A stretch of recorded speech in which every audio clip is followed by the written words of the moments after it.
All right, we're live. Welcome to the 8th episode of Red Man Group Patriarchs Edition. We've got a solid lineup tonight. We're going to be talking about all the things we're told not to talk about. Welcome to the 8th episode. Beginning with, we're going to start out with parental regret. There are times where you find guys are going through, the questions of, did I want to be a father? Did I want to be a kid? Did I want to have a kid? And when you go through it, you start asking that question, the whole world comes down on you. You see people jump. You're not allowed to talk about that. We've got quite a few. All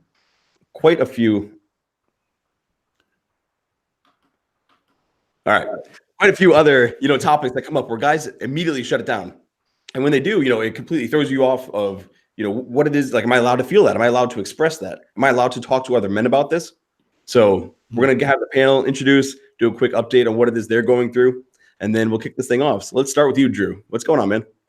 Just getting my presentation ready for the Patriarchs edition of the 21 Con coming up in May. Going to be talking about the importance of leading from the front as a positive health and fitness role model.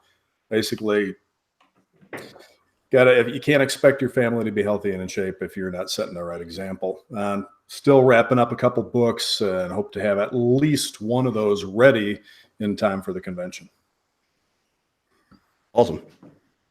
And speaking of the convention, 21 Con, if you haven't gotten your tickets yet and you're sitting on the fence, you're going to want to get in it. I mean, it's one of those things where you don't want to be the guy looking back saying, hey, I wanted to go to that. That's great after it's all sold out, after the tickets are gone. So if you go to the21convention.org, get your tickets there and join us. Rolo, what's going on with you? Hey, what's going on, guys? Live from my new secret bunker here in Northern Nevada, which I still have not got my backdrop. Everybody's going to give me grief for that today, I'm sure. It is on order. I got some nice, I'm not, you know what? Maybe I shouldn't even say, I'm not even going to tell you what it's going to be in the back here, but I'm trying. I see you're in your secret bunker there too. Is it cold where you're at right now? Yeah, pretty soon you'll start in that seeing shed right there. I'm like, breath. you're gonna need a space heater or something out there. I almost feel bad for you because I like, can I see his breath when he's talking? At the end of it, you will. I guarantee it. So, anyways, I'm here. I'm still putting the finishing touches on this place. You guys can't see what's on this side of the studio right here, but it's a big friggin' mess, is what it is. But I've got a new large screen TV that I'm going to put up here so I can see what I'm doing. I've got a lot of big plans as far as doing a little bit better production value for my own shows. Just trying to step up my game a little bit. So that's one thing I'm doing. Also, I got my nose in the 4th book, The Red Pill and Religion. Another thing that I'm going to be doing is an accompanying show for that called The Red Pill and Religion. I've done one show with George Bruno already, and I will be continuing that very soon. As soon as I'm up live, as soon as this whole big mess is taken care of. So I'm doing that. I will be on Pat Campbell's show tomorrow morning at 9:05 Eastern. Check my Twitter feed for the link so you can listen live, and you can actually call into that show. It's a terrestrial radio show out of Tulsa, Oklahoma. And let's see, I'm doing Red Pill 101 on Sunday with Pat as well. We're going over the old school basics. I don't want to call it a remedial class, but it's for guys who just are coming into the Red Pill and they're just picking up my book. And I can't assume everybody's read it, so there's always, everybody's got questions about it, and so rather than try to keep my DMs open on Twitter and answer everybody's question individually, I'm going to try to do it collectively on there. So that is what I have going.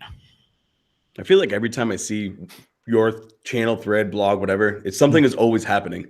So a lot of guys, whenever we're having this, like, oh, where's Rolo at? I'm like, guys, he needs a day off. We got it on Thursdays. I have no day off. And then of course, we got the Red Man Group Prime on Saturday, 11 a.m. We're gonna do, we just settled on I'll tell everybody what the topic is. We just settled on a topic. We're gonna talk about the rating system of women, like the 1 to 10 rating system. Like in the seduction community, it's all HB 10 or HB 9 or HB whatever. I'm more fond of the term SMV, sexual market value, and then just using that as sort of a quantifier and a qualifier. So we're going to be talking about that, but don't think that it's just going to be about PUA stuff. It's really going to dig in a little bit deeper on why there is a need for evaluating and why guys see, like one guy's 7 is another guy's 10, right? So we're going to get into that on Saturday. And for those listening, subscribe, set your reminder. That way when it pops up, you don't have to think about it. You hop on, you get to listen to the guys, start your Saturday, start your weekend out right. Tex, how you doing? Man, I am doing good in some regards. In some regards, I'm just pissed off at the world. So, yeah, I've been in one of those pissed off moods for the last week or two. I just feel like wherever I go, I'm surrounded by a bunch of damn idiots, and I just, it's like people are not thinking for themselves. They're just regurgitating whatever they're being told, and I just want to start bitch slapping people, and it's one of those deals. Other than that, hey, it's great. Now we're really working long and hard on this thing coming up for the Patriarch in May. And I was one of those guys back in 2017, man. I was not able to make 21Con, and I watched you guys on Twitter having the freaking time of your lives out there. And I swore to goodness I wasn't going to miss another one. So I made sure to get my ticket early on when the 2018 one was first announced. So you guys that are on the fence on this, I think you're going to really regret not going if you don't get a chance to. So. Steve, it's good to see you, man. How you doing? Hey, how y'all guys doing? No, I'm working on, like Drew, I'm just working on my presentation as well. Not too much going on, just the basic shows and just grinding all the time. So really not much going on, but I'm focused on the presentation, and I'm also working on some workshop material as well. So that's basically about it. That's excellent. All right, so shifting to the topic of discussion. And before we get into that, I'm just going to point it out. That intro, the reason it got a little crazy for a second is I had a crazy loop going back into my head, and that was wild, hearing something talking that wasn't supposed to be talking. So that's not going to happen again. My fault. Let's talk parental regret. Let's talk about all the things that we aren't supposed to talk about. We're going to be watching the chat. So when you have those topics or those things that you want to bring up, that people keep jumping on, you're not allowed to speak up. I mean, I'm talking about things like putting yourself first. Men aren't supposed to do that. You're supposed to put the family first, wife and children in the boat. You don't get to have that. We talk about corporal punishment. Do you recognize your child if they want to be gender fluid? Are you going to be the father who stands up? Because everybody else is not going to support that if you stand your ground and say, no, my son's a boy. My daughter, she's a female. But let's kick it off with parental regret, because that really stood out to me. And I think part of it is because the angle, we talk about patriarchs. We talk about leading families. And this guy, I can't remember the guy's name, but he basically said, yeah, I wanted to be a father. My wife and I, we wanted to have a child. We had one, and I regret it. It's the biggest mistake of my life. I don't want a kid. And it's one of those things where, how do you know what fatherhood is until you have it? And then once you have the kid, it's not like you can undo it. So I don't think the guy went about it the right way. I don't think there was anything positive to go from sharing that in the world. Like, hey, it's your burden of performance. You own it, you run with it. But the discussion can be had. You should be able to talk about those things, because that one dude who is saying, oh, I regret my kid, I guarantee there are so many other parents out there who are like, they feel it, but they can't say it. And if we start talking about it, all of a sudden you might be able to help those guys figure out, hey, what do you do if you regret your child? So I'll throw that one on the floor. I mean, it's not an easy one, but if one of you guys want to pick it up and run with it, we'll get the ball rolling. I've been there. Okay. Then it's starting with him. Angry Tex. I'm gonna be a kinder, gentler version of myself here for the next hour and a half, because it's been a hell of a fucking week. Hey, you know what? When my son was born, about age 2 or 3, my wife and I were definitely not doing as well as we could have been. The anxiety of having 2 kids, and he was a handful. And I decided to opt out, man. I said, okay, I'm done having kids. The wife said she's done having kids. I went and got a vasectomy. And, it was a good move at the time, but I tell you what, I carry a little regret now, because I wish I'd had about 4 or 5 kids. And so it's a different story. I mean, it's not that I didn't want to have my child. I just didn't want to have any more. I was like, okay, this is all I can handle, man. I'm tapping out, right? This is it. We got 2, we're done. But now, man, looking back at it, I regret that decision. I wish we'd plowed through and had at least 2 more. So, you guys that might be having a little regret on having kids, give it some time. When they start to grow up a little bit and they start to be able to reason a little bit, you start to be able to do some more adult type activities with your son and your daughter. All of a sudden, they become less of a burden and more of a friend if you allow it to happen. I got kind of an opposite situation in that after our son was born, we didn't plan on having any more for at least a while. We wanted to get in a better financial place first. And then when we started trying to have kids again, both of us had reproductive issues, and it just, even with drugs and other stuff, nothing took. And so I actually regret that we did not keep having them early on.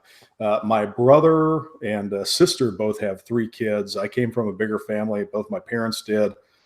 And I regret that we did not have more sooner, so that my son would grow up with the same kind of, sibling relationships that I was lucky to have, and that his cousins have. So a little different situation. We regret not having as many as we would have liked to earlier on.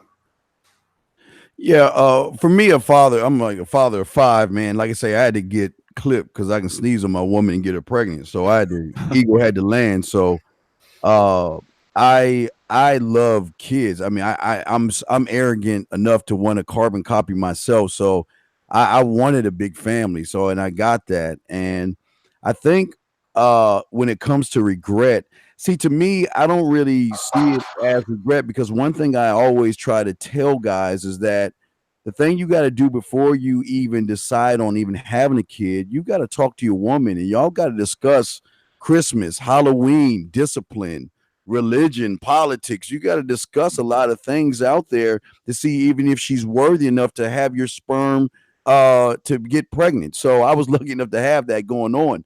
My greatest regret, if there's any regret, is that it bugs me that my kids have to be around a bunch of losers. That's my regret. I hate to see my kids. I make sure my kids are on point, and I make sure, and I always tell my kids, I don't want to be a bastard granddad. So this is going to be it. It's going to be school. It's going to be college. It's going to get your job, marriage, and kids. That's the way I'm trying to instill. But the biggest regret that I've seen that I have is see, as men on this panel, we are in control of our lives, and we have great control over our children. It's not our kids I got to worry about or regret.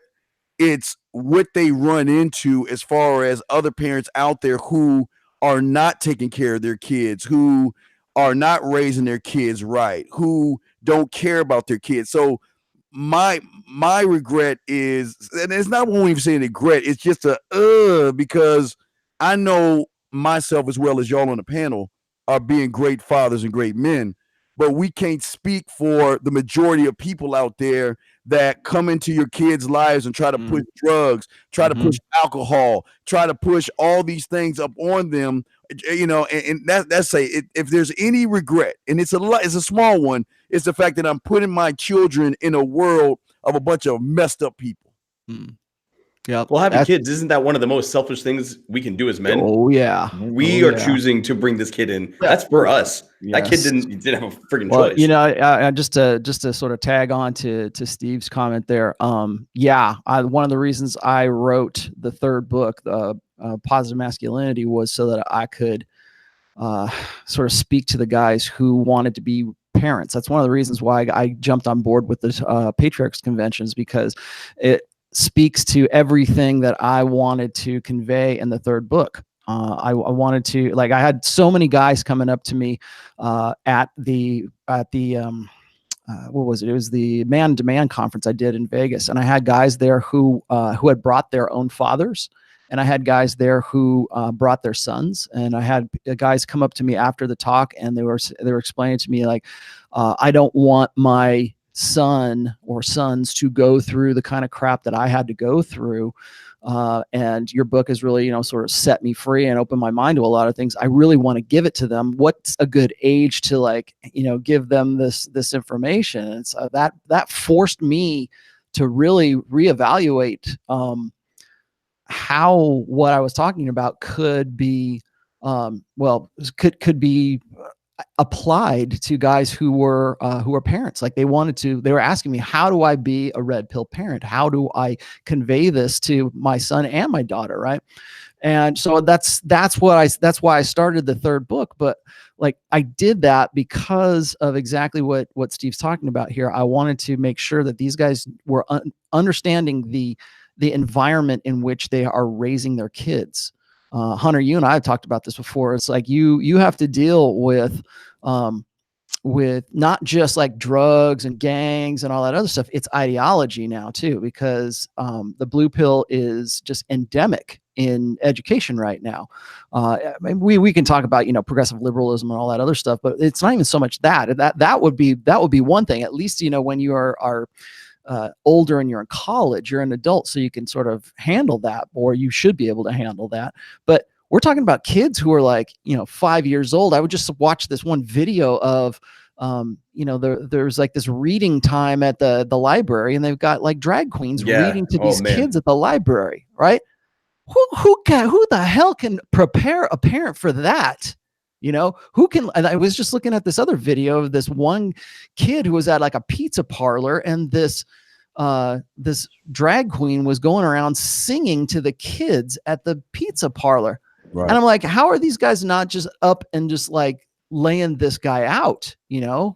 Because in another world, in another time, that would have been illegal. That would have been something that would, we're looking at this one kid, was it Desmond is awesome, or that, the guy, the little 11-year-old who was on Good Morning America, and we're just, you go, it's so empowering, it's so great. And it's like, who can prepare you for that? That's just one aspect. Now that's the most extreme aspect of the whole thing. But when you figure that your sons and daughters will be raised by the village, which is what I mentioned in the third book. The village is everything. Okay. So when I just want to clarify this, because I'm probably going to use this term quite a bit throughout this talk.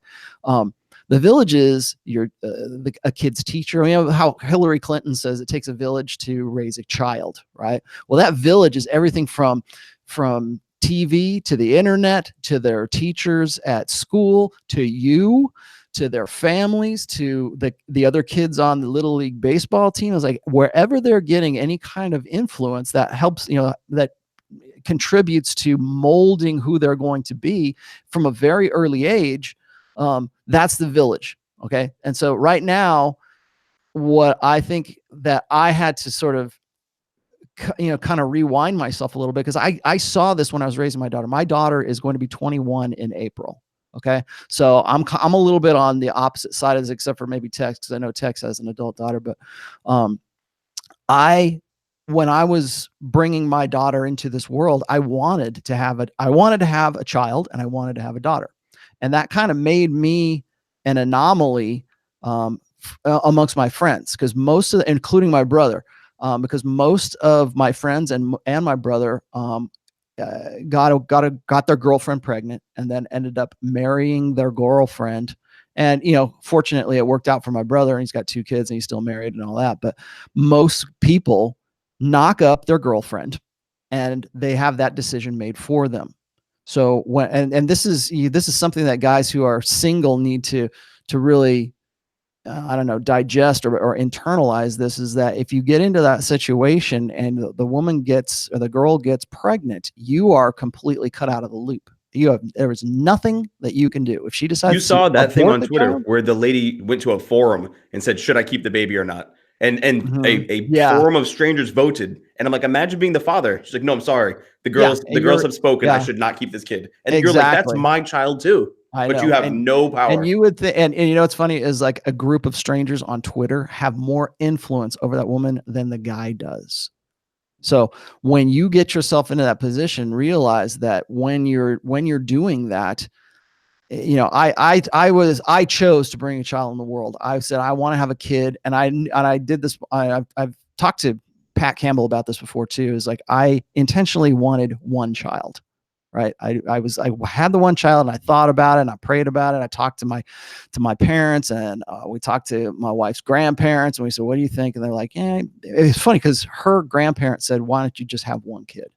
And that really was what said, okay, we're just going to have the one child. And so And I was good with that because just like you were saying, to bring a child into the world is an act of selfishness.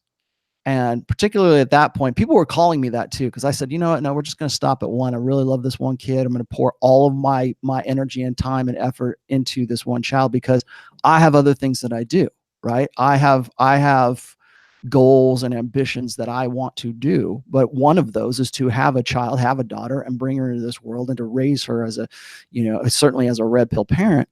But people call me selfish. Oh, you only have one. You should have like 3, or you should Save have the 5. rest. How are you going to We have perpetuate the Guzzies and the Campbells for that. Yeah, exactly. How are you going to perpetuate the race? I'm like, come on, man. All I wanted to do was have the one kid, and I did that, and I put myself into that one child, and it worked out, and it turned out great because I had a plan. I think a lot of guys simply just don't have that plan. And I think on that too, we don't ever get this discussion. There is no other red man group patriarchs, and there's no other patriarchs convention. There's nothing else talking to men like this about families and leading. Mm-hmm. And a part of that means there's no resource telling men that men love differently than women. We all know this when it comes to dating, but this also applies to childhood. So when this guy, and I was going to respond to him, but his DMs, and I'm sure blew up because the world flipped out. He didn't want his kid. He has a young kid. That child has a 9-month head start of bonding with the mother. When that child is born, you aren't going to feel the same way about it the way the mother does. You're going to love it differently. Your love is going to grow to that infinite level every time you have to interact with it. It's kind of like all things. Like when you meet other men, you form that friendship, not when you see them, but after you do things together and you prove your worth and you see that's a quality guy, and then that's my friend. You see with your kid, the more you do, you've got to get up, and when they're scared, when they run to you, it's always daddy, I need you. Because they recognize you're the one who's going to protect them. I don't know if it's a school of thought or maybe this is like a cultural thing, but I think back in the old days, it used to be that, especially if you had a boy, that boy was only supposed to bond with the mother up until the kid was like 5 years old or could like run around on its own. And at that point, the child was taken away from the mother, and the father took over, and it was his turn to pretty much raise that boy into a man, right? And then of course, back then we had like rites of passage, right? So you would teach your boy to be a man at a much earlier age and understand that those were the responsibilities of a man at that time. And that's when certainly men were more proactive, and men could actually be more involved in their child's life. I think I just want to say about regrets here is like I had one child and I don't have any regrets whatsoever of having a child because that's what I wanted. That was the plan. But I don't know how I would feel had I had another kid or had I had 2 more kids, right? I don't know what my feelings would be at that point. Because then the choice is kind of out of my hands. And that's what I was getting back to is like when the choice is taken away from you, how can you not at least have some kind of reservations about that? It's like you're put into this position where the choice of the birth is not up to you. And when, I think it's like the guys who are talking about like, what is the pro-life people want to say, well, once the baby's inside of you, it's not your body anymore. It's about the baby. Right.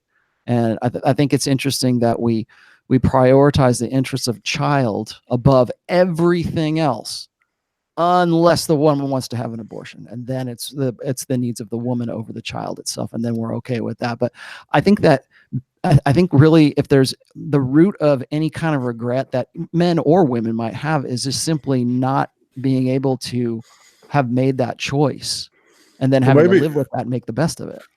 Maybe it's just fact that the kid came into the picture, and all of a sudden, the fun time's over for a while, right? You don't get to go party it out every weekend, and and like you said, if it wasn't your choice, I mean, my wife and I were focused on having a kid.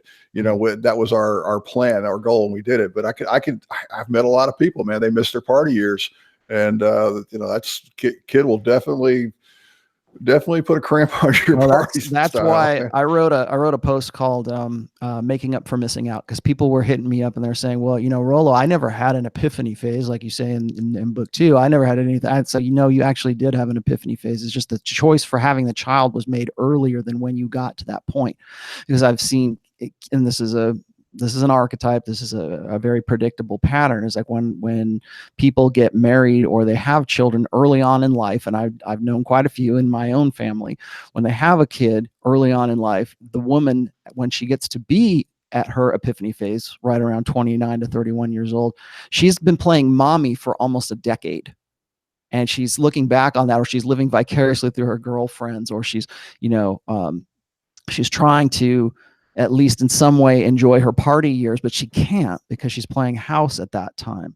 And then when she gets to that point where she's has some kind of insight and she gets to be, like I said, that epiphany phase, that's when these women follow the divorce porn thing, right? That's when they want to detonate their families. That's when they go, you know what? I don't really need this beta chump husband anymore. I can move out. He's going to pay my bills and I can leave this marriage with cash and prizes, right? Now, is that because she regrets having the kids, or is that because she regrets missing out on the fun years or the party years? I want to jump in real quick to recognize Young and Blessed, who gave us a $5 donation. He said, "Thank you, gents, for everything Red Pill and 21Con has brought to him. He's going to be seeing us down in May, which is awesome to see you at Patriarchs." And his question, any thoughts on ways to initiate your sons into manhood? I'll drop a quick blurb on what I did, and then anybody else, run with it. So Rollo was talking about the age of taking the son from the mother. When the Spartans, what they did was at 7 years old. When they turned 7, they were taken, and that's when they started Agoge. A book I'll be releasing hopefully by the end of this year. It's called Modern Day Agoge, which is the modern man's version of how do you do that. Now, we can't run around trying to be a caricature of fathers saying, all right, our kids are going to be warriors and they're going to throw spears. No, you teach them how to be a man in the modern day. So at 7 years old, up to 7, my son was not allowed to do a lot of things. He was not allowed to, he did not have a tablet. He did not have very limited TV time. He couldn't have soda. He couldn't have a lot of things, and at 7 years old, he was allowed to have Sprite, little things like this. He was allowed, he came with me when I did all my work things. I would bring him with me to do lawn work. All of a sudden, there was an expectation. You shovel too. You don't get to watch me shovel. He got his first pocket knife. These little semblances of, all right, you're becoming a man. I trust you. He got the Red Ryder BB gun. 7 years old, he got that little thing. You're going to shoot your eye out. He has that. And it's one of those things where I made it very clear things have changed at this age. And I do the same for my daughter, but it's much more different. We built a few more feminine things for her that she's into. But I believe at 7 years old, you have to start treating your son specifically differently. You have to have a burden on him. He's got to work for things. He's got to understand that for the rest of his life, nothing will be given to him. It must be earned. And nobody's going to like him just for existing. He's got to bring value. So I'd love to hear what you guys did. Yeah, mine is actually pretty similar to yours in that started involving him in more of the stuff that I do around here. Obviously, most of my work is talking to people on the phone, so he couldn't do that. But just with household things, as well as giving him a knife. It wasn't a pocket knife, but rather one of the Leatherman multi-tools, and said, you're old enough to have this now. You don't need to come to me if you want to have something open. This is how you use it. Respect it. It's sharp. It's dangerous, et cetera, et cetera. And also over the years, as he's gotten older, and he's 13 now, talking to him more like, obviously he's not a peer. He's not my friend. He's my son. But talking to him about more adult topics and starting to tell him things that this is what you have to understand as you're getting older. Like we go into a restaurant and I'll sit down and say, okay, now why are we sitting here? And so, well, you can see the exits, you can quickly move from where you are, play games like, and maybe this is a little bit much for some people, but 10 seconds, identify 5 things around you that you could use as an improvised weapon.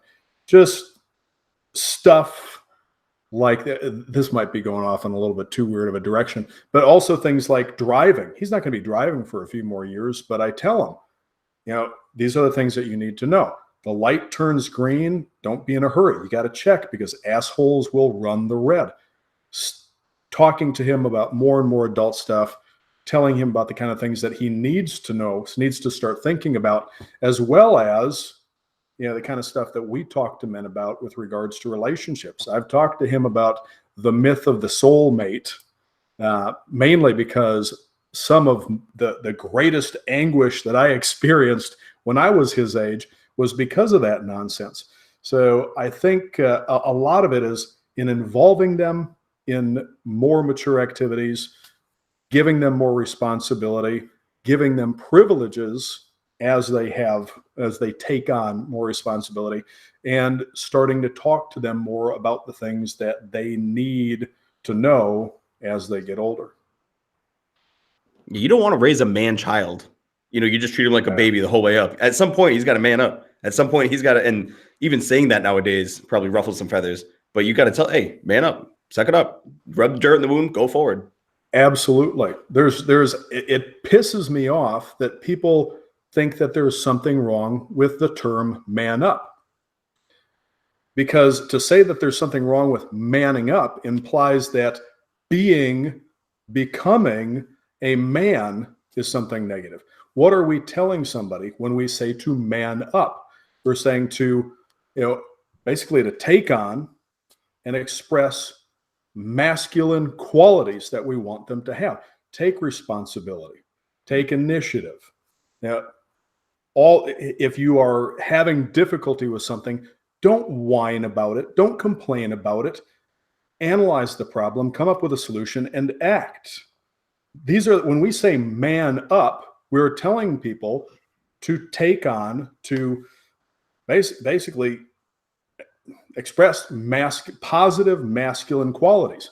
So how could that possibly be a bad thing to tell somebody to man up? I'll tell you one of the reasons why I have a problem with the term man up. Okay. And it's not that I disagree with anything you've said. I 100% understand where you're coming from. But the problem that I have with the term man up is like it is used as first of all, it's used as a shaming tactic. And second of all, it is used to try to influence people to act in a way that they determine is manhood. Okay. So when a woman says, oh, he needs to man up and accept his responsibilities and do his stuff, basically what she's saying is he needs to be more like the way I need him to be, as opposed to what the actual masculine aspects would or wouldn't be. I have a post called The Honor System, and it's pretty much outlines how men's sense of honor or men's sense of masculinity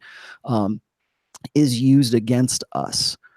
In that, like I was just recently talking about this with Dalrock about how certain pastors and churches will say, well, it's men's masculine responsibility to man up and marry these single mothers in the congregation. Right. So what he's saying is like, you're not a man unless you marry these women who have already had kids, who are trying to get right with God in their epiphany phase.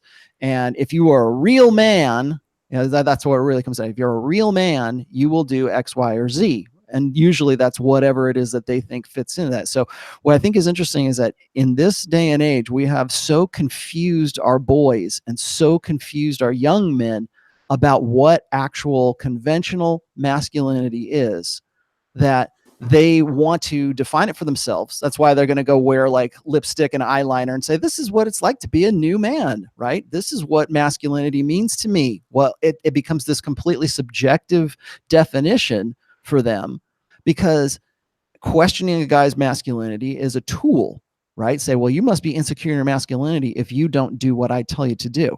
And what they're essentially saying is that I have the true definition of manhood here. I have the manhood badge. And if you don't do what I think makes you a man, then you don't get the manhood badge. And you take enough of these kids who have never learned anything about masculinity, and they'll believe that. They'll say, well, the pastor said I should go and marry a single mom. And so I did. And now I'm a man, right? Or we don't have those rites of passage anymore. I was looking in the chat here. Somebody says, what do we do to have like a bar mitzvah, right? Or a rite of passage so that you actually have this delineation between when you are a child and when you are a man. We don't have those anymore. Like even we used to have that for women too, like quinceañeras and things like that. Well, when it would be like 15 years old and the girl was an adult when she hit 16, that's what we called sweet 16. We had these points of demarcation where you would go from being a child to being an adult, and we don't have those anymore. I was just reading this one thing, and I think it was Salon, or maybe it was in the BBC, and it was a group of psychologists were trying to make the case that adulthood doesn't start until a person is 30 years old. And I'm like, well, you can vote, you can die at, in the army at 18, you can vote when you're 18, but then they're trying to make the case that what I think is really interesting is in one article, it's like people don't become, fully adult until they're 30. And then you hear the Democrats trying to say that, we should reduce the voting age to 16. I mean, that's the crazy ass world that we live in right now. But I think that just to put a, ending on this is, I think that we don't, first of all, we don't teach our girls what a positive conventional form of masculinity is, and so they're left on their own to either be confused about it or to subjectively define it as themselves. And what people will do to advance their own ideology or advance their own definition or advance whatever makes them feel good, they will say, well, a real man does whatever, believes in whatever I believe in. And that's why I have a problem when it comes to that. I'm not saying you're wrong, because what you're saying is it makes sense, right? But I think that when people are using it sort of as this, the carrot for the donkey to go chase after, here's the masculinity carrot. You gotta, if you want to be a man, you got to follow the carrot. I think the problem is that when I'm thinking of saying man up, if I were to say it to somebody, I would be telling them, exhibit these masculine qualities. And I'm probably projecting. Maybe it's important that we talk to our sons about the difference between the two, about the difference between somebody saying, okay, man up, you have a problem, do the things that a man would do to solve this problem, versus when other people are attempting to use it in that fashion to manipulate them, and to teach them that when somebody says man up, but what they're really meaning is do this thing that I want you to do, or I'm going to shame you, that they call them on it and say, no, what you're telling me to do isn't positive masculinity. That's not what a man does. That's what you want me to do. And I don't accept the shame that you're trying to put on me for not doing what you want. But yeah, I'm projecting because I'm thinking a different thing when I would say that. Well, you're also looking at the source. You're coming at it from a position of a father who's squared away, telling your kid, don't be a pussy, get over this, work towards a solution. So that definitely plays a factor into it. I see both sides of it. So Rollo, something I wanted to toss your way. You recently were talking about, and I think it was on Donovan Sharp's show, you were talking about your post, remove the man, and that has segued over to remove the boy.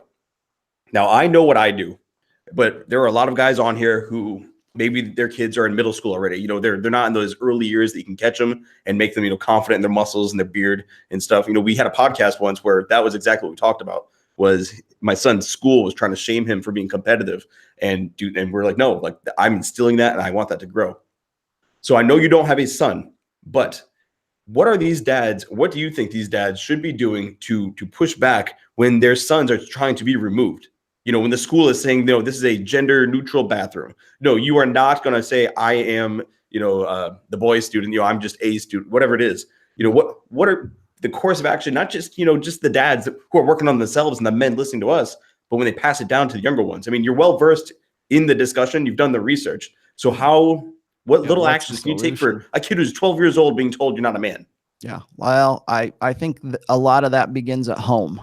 So setting that example at home, and that's the easy answer. I think I probably talked about this like 10 or 12 times in the third book, but I think that it's very important that not just that your son sees it, but also that your daughter sees this, and also their friends see that. Like, for instance, you're doing, I know you and Jack Murphy do Little League or something like that. I mean, you might be the only masculine influence that kid who has a very weak, beta male father sees in his life, and sees that there is actually some kind of alternative to what they're getting at school. Because right now we teach our boys as if they are defective girls. 78% of all teachers from K through 12, and I believe even into college years are female. So these kids are going to get nothing but they're going to get a female style of education, if not, directly, like,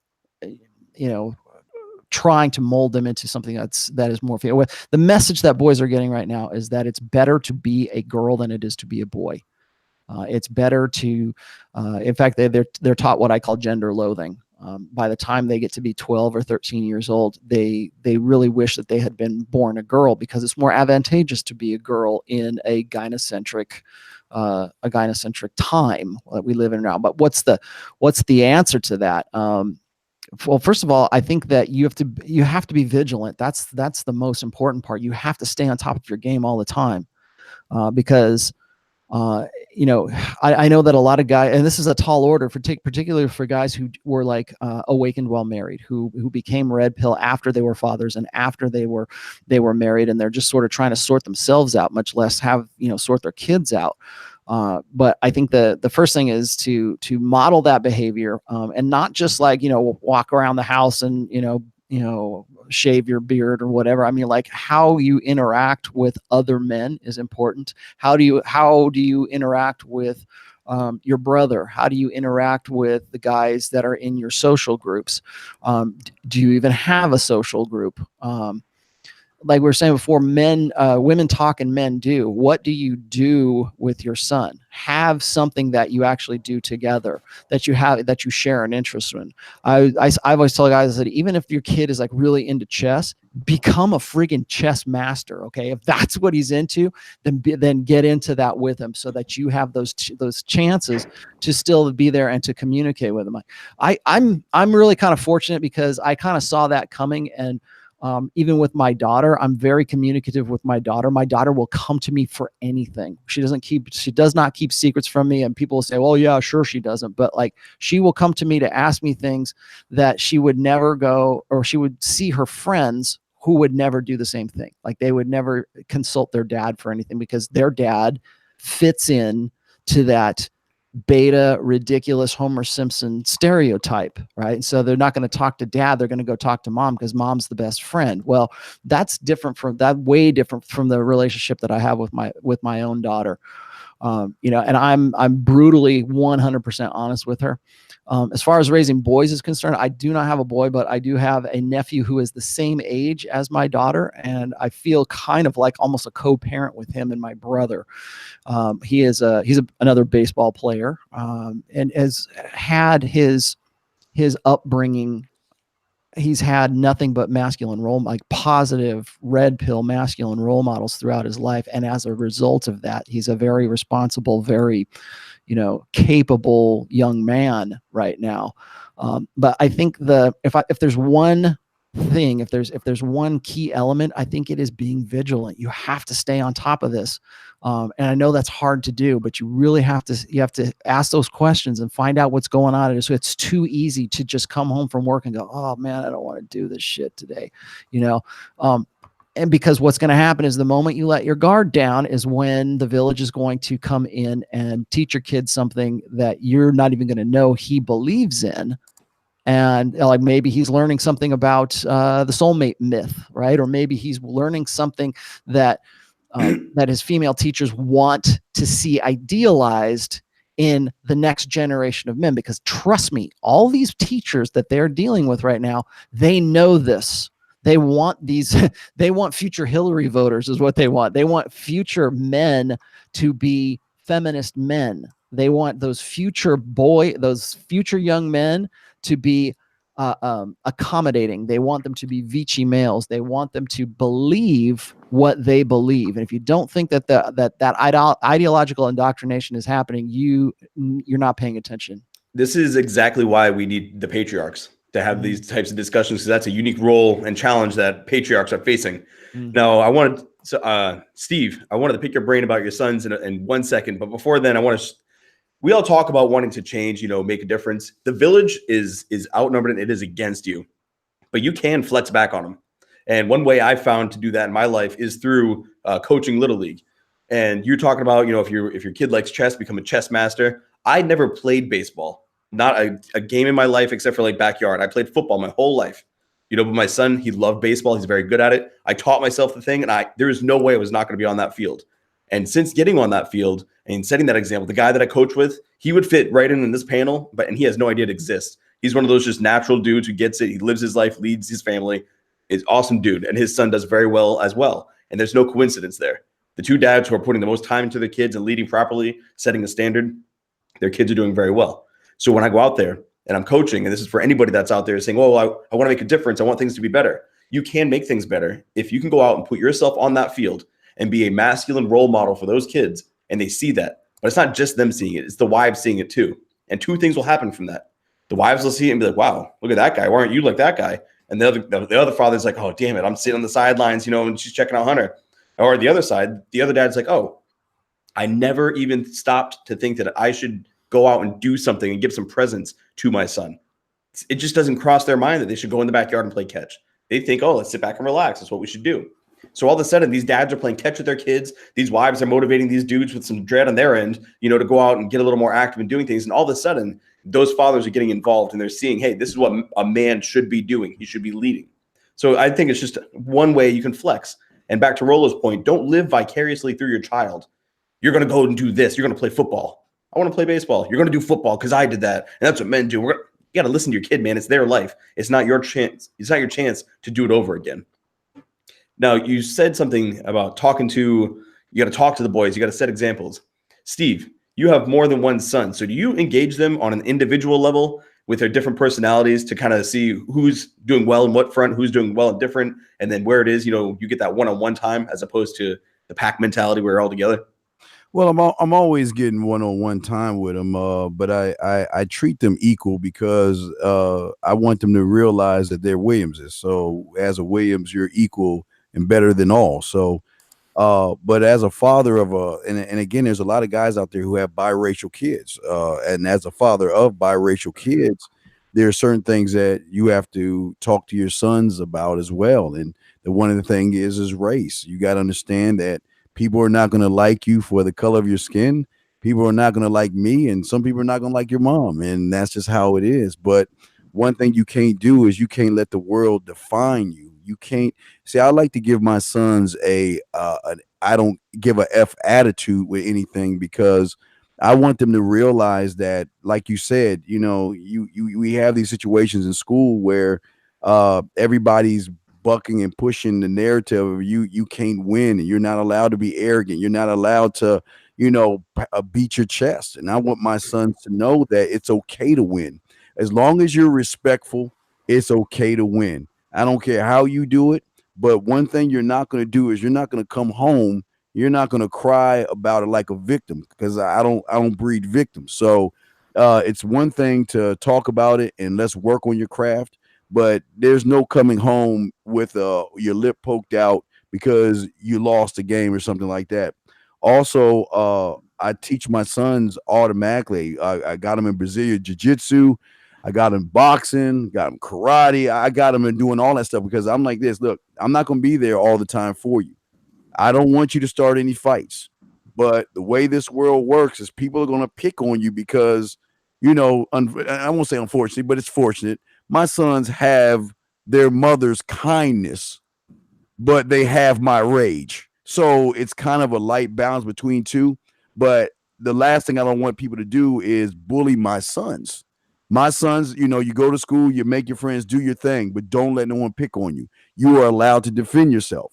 And last but not least, I always tell them that I'm waiting for my sons to get their hearts broken. I need that to happen one time so they can get a taste of what it's like to not go into these stupid love relationships. And what I'm trying to push the narrative to my sons is to go into what I call a respect relationship. So I'm waiting for that to happen soon, but it seems like it's happening. And let's see here. That's all I'd say. Yeah, just basically those things, man. Just knowing what you are. But like I say, there's a lot of guys out there who have biracial kids. So it's very important to let them know that you can be proud of both sides of your heritage. You don't have to put one or the other, but you just be proud of who you are and what you represent. Because a lot of people, like I say, the world is a nasty place. The world doesn't care. The world is mean. The world is cruel. In some aspects, the world can be racist towards biracial kids. So it's important as a biracial parent, my kids need to understand that, but not really care because you can say whatever you want. It's none of my business. And that's what I teach them. That's excellent. The topic is the taboo subjects. And that's something that people probably don't talk a lot about. The kids, you got the black kids, the white kids, and the kids in the middle. People don't want to talk about that. It's uncomfortable. We're talking about race and people not getting along, and that's bad. Well, it is bad, but it's fucking real. This is the reality we're living in. Your children are facing these things. And something else I wanted to point out until we shift a little bit is you talk a lot about, your last name and having that standard, and that last name, it represents, like you said, both sides of it. That's who you are. That's where you are going forward.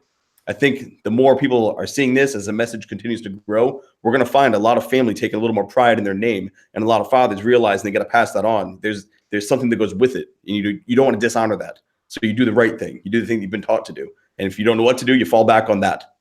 Yeah, it's pride and legacy. You eat a hamburger. That's how Williams eats a hamburger. That's how Williams opens a door. That's how Williams, everything you do. That's how Williams, picks up his fork and spoon. I don't care whatever it is. I am always going to tell him that is why you are unique, and that is why you are greater than all men, because at the end of the day, you can always fall back on your name. So you're absolutely right. And that's the thing I push on all my children. I see a lot out there. The world's a tough place, right? And Steve, you nailed it. I mean, you have to teach your kid the world. No one gives a shit about you. You're going to have to make your way in this world. What I also see, though, is I see families where it's not just a tough world; it's a tough inside the house. It's a tough in the family, and there's no protection when you come home. I mean, it's I see kids getting tore up in their own houses, and I hear the stories, and I talk to some of these parents, and back when my kids were little, I talked to some of the kids. Man, it's like world's tough. Your house doesn't have to be a battleground as well. I don't know where I'm going with that, but it's just. You got to hit me when you were talking about that. It's you got to care for them at home. You got to take care of them at home. Prepare them for the world, but don't you don't coddle them or anything like that. But you support them to the point that they know they can come home and tell you anything and talk to you about anything and trust that you got their back. That's an interesting segue there, I think, because I don't think that a lot of guys really realize that the choices that they made while they were like very blue pill, and the choices that they made with the women that they were with, and then they decided to have sex with, and then decided to have babies with, that can lead to regret. That can definitely lead to regret of having that kid, because of looking back on one's life and saying, boy, I would have done that a whole lot differently if I'd have known then what I know now. I have a guy that I do counseling for. Like I've said this before, the guy's like 70 years old, and he's become awakened while married, and he's 70 years old. So he's looking back on all of these things that he had done throughout his life, and all of the decisions that he made because he had this sort of blue pill programming. It's a really tough thing to swallow, particularly at that age. And so having regrets and not knowing why he had those regrets until he became red pill aware, until he understood why he made the decisions that he did. And that's really tough. And guys really don't talk about that, because one of the funniest and I think really kind of stupidest questions I get from guys is, if you could go back in time to visit your 18 or 19-year-old self, what would you tell your 19-year-old self? Right. I was like, I wouldn't tell him jack shit, because if I did, I wouldn't be the person that I'm at. But the other thing is, I know who I was at that age and what I believed at that age. And so if my, 50-year-old self went back to my 20-year-old self and tried to, explain to him about the red pill and all this other stuff, I would say, get the fuck out of here. Who are you? You don't know anything. And it's because you're making decisions at one point that are going to affect the rest of your life. So I don't think that it is in any way shameful to have those regrets, to say, well, I would have done things differently. Maybe regret's not even really the right word. It's like, would you go back in time and do something differently had you had the knowledge that you do now? I think to play on that, not only, we don't have time travel. We can't do that. But guys, you, Tex, George Bruno, you guys have lived longer than I've lived. So you're sharing stories and things that have happened and things you've done right and wrong. And I'm like taking notes, trying to apply that to my life. It's the closest I'm going to get to somebody traveling back, except I've swallowed the pill, let it fully dissolve. So now I actually do listen and not like, get the fuck out of here. I'm not going to listen to you. I'm like, nope, you're probably right. You've lived it, and I'm going to try to avoid the pitfall you fell into. You know, and No, taking those notes. Go ahead. The way I travel back is to help my son. That's my only way I can travel back to help him not make the same freaking mistakes that I made along the way. And people don't realize like the resources we have at our disposal. You know, when George talks, listen, the man's lived an amazing life, a long life. When you guys speak, you know, there at any point this could all be pulled and it's gone. And all of a sudden these resources that connect us globally just wiped out. And I'm not saying an EMP and they freak out. I'm saying no. Redman Group is censored. We've gone the tape plan where we have to keep rebuilding these new things, and you just lose momentum. Buy the print copies of everybody's. Yeah, like they could go. So while you hear these things, like don't just hear it, friggin' apply it. And I wanted to shift a little bit. So Tex, we're gonna go into another, you know, off limits topic, and that is what are the rights of a step parent? And actually, before you answer that, we got a donation. So $5. I'll let you answer it too, and then kind of segue into that. But, you know, people are like, oh, you know, that's your stepson. You're not allowed to spank him. You're not allowed to ground him. That's my son. You're the stepdad. You know, you see that a lot from the wife to the husband, not just the child coming up. And it kind of works with this. So Young and Blessed again, give us another $5 donation. He said the teacher of his kids said that their dad is not allowed to spank him. And if he does, the kids have to tell their teacher. What are your thoughts? Spank the teacher. Corporal Punishment. So Tex, run with it. The rights of a step parent, and you know, I'm going to put you on the spot. Corporal Punishment. Where are we at with that? Okay. First of all, back in the day, when my stepdaughter was in elementary school, it was the Nancy Reagan era of the red ribbon and all the bullshit that was going on. And the teacher actually, daughter came home and said, "Daddy, why do you do drugs?"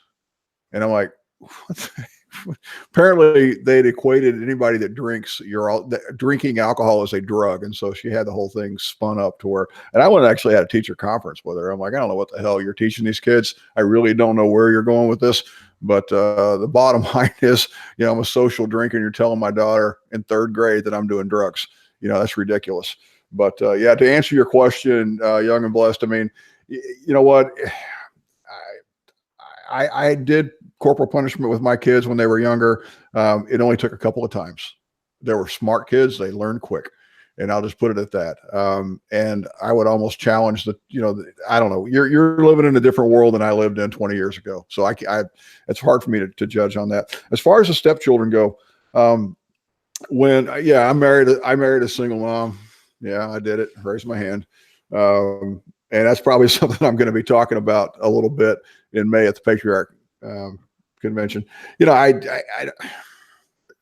got a lot I could talk about there, but when we decided we were going to get together, we decided we were going to make a go at this, and we decided that I did want to marry this woman. We talked about parenting ad nauseum, and we actually did a trial run and lived together for a while to make sure. And that was the one thing that saved us along the way, was that we promised each other we would be on the same page parenting. And so we didn't let the child work me versus her, even though they try, right? The kids always try to do that, try to work one parent against the other. We just refused to let it go. Now, we didn't get any of the "you're not my real dad" shit until after she was out of the house and, you know, in her 20s. That's the first time I ever heard that shit. Was like maybe into high school or some crazy time like that. But, you know, I was basically the only dad she ever knew, and pretty much still am. And so, you know, we agreed going into it, we were not going to let her, you know, get between us. And I never got the thing, well, she's not your kid, you don't understand. Well, you know, she started to go that direction one time and I shut it down. And wife never went back that way. So not easy. It's interesting that you see, you know, even in the chat, some of the guys are saying, you know, in the stepfather, stepmother, when they come into it, you know, it doesn't work. I think it can work. You know, I'm a little biased in that I was adopted. So I've got 2 parents. One's a stepmom, one I view as my dad, but he's not my biological dad. And it works for them. You know, they've got a great thing going and it's awesome. But there's also times where you'll see the mom weaponize the kid against the guy, even though she's married to that man. And it's one of those things where you're looking at what is the end goal here? Is he there just to provide and he has no control over the kid? That's her kid and that's her, you know, what she brought into the world and she's going to build it up. You know, I always wonder, like, if you're if you're getting married and you've got a kid, you're married to a single mom, you're now de facto leading that show. That kid does what is under your roof. You're building things up. They are following you. And it strikes me as odd that that's not what you see too often. Well, no matter how, go ahead, Steve. No, you should not go to text. I go after you. No, I was just going to say, no matter how hard you try, no matter how hard you're going to love them as much as you possibly can, and you do, it is not the same. And people, oh yeah, it's just the same as my son, who is actually my son, and my daughter's not my daughter. It's not the same. Okay, I don't care. You weren't in that hospital room. You didn't see that baby come out of her. It is truly not a part of something that you made. You're trying your best, and the world will say, oh yeah, good job, attaboy. But at the end of the day, it really isn't the same. And, you can try and you can love them and all that, but don't let anybody fool you. It's not the same. So. Yeah, no, Tex, again, like you, I married a single mother. I did the same thing, but again, I always do things in phases. The first phase was learning about her. Once I felt that she was worthy of really my time and my last name, then it was a phase of learning about her daughter. And I always tell guys this. My final judgment, see, a lot of single mothers can hide the fact of what they are, but their kids will tell you the story of everything. So the second phase was to know about the daughter. Now, what was great was her daughter was so smart, honor roll student, 4 something where she skipped the grade. She was so smart. So that told me, number one, if I ever have a child with this woman, okay, she's going to be into the school. She was involved with the school PTA meetings, teaching. She was really involved in the school. That was another check mark. The last check mark is how was the relationship with her and the father? And the relationship with her and the father was good. So again, for me, I went through a series of check marks for me. And that's why I will be teaching guys. But those are the check marks you got to go through, because a lot of guys, when they see a single mother, now this was a single mother from a marriage. She had a marriage that didn't work out. This wasn't someone that just had a child. But regardless of what her situation was, I really feel that as men, we've got to separate these things. Sometimes we see a single mother and we're like, stay away from single mothers. And that's your priority if you want to do that. But for me, I wanted to make sure that if I did this, she had to be the check mark of herself first, the daughter, or how she was as a mother. Because I don't deal with that. Hey, guys, I wish my kids would slam a door. I haven't had a door slammed in ever. I wish kid, you ain't my daddy. I wish we think that kind of stuff. But I'm just saying that I just don't have the tolerance for it. But I'm just saying that like Texas, I just went a route where I looked at three phases: her, how the child was with education, how the mom was with education in the school system, and how the mom was with the father. Now, if there was a negative in one of those things, then it would have been a deal breaker, because I don't mind. I don't want a woman, because I'm not going to be that loser guy to be like, well, she's my daughter, and you can't see your daughter. I'm not that kind of guy, and I don't want a woman that way as well. So it's just phases and stuff, man. I like it. Tex made a point.